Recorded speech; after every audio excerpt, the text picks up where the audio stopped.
አባት አቤቱ ፍጥረት ሁሉ ነፍስን የምትንቀጠቀጥልህና ራሷ ትሩፋት የሚሆን ይህ ምስጋና ለአንተ ይገባ።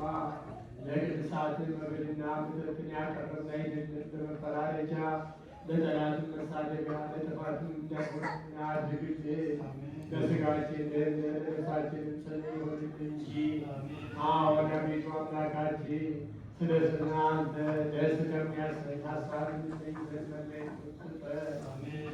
ማርያም ማለይ በመቅደስ መጋረጃ ውስጥ በስምህ ከተሳብ ከእኛ የሞት ምክር ሁሉ ይርቅ ዘንድ በራፉን ስጠን። የአንተን ስም ሰምቶ ሞት ይደንግጥ፣ ጠላት የሚሰንጠቁ ጠላት የሚረገጥ፣ የጥፋትን በስም ይንቀጥቀጥ፣ ከይሲ የሚወገድ ዓለማዊ ይራቅ። ወንጀለኛ የሚጨነቅ ጣሰት ይበል፣ ቅንዓት የማያገኝ ኃጢአት የሚያዘወትር ይገሰጽ። ወርቅን የሚወዱ ይነቀሉ፣ ድካም ይወገድ፣ ሐሰተኛ ይጣል። መርዝ ያላቸው ፍጥረቶች ወገን ሁሉ ይበተን።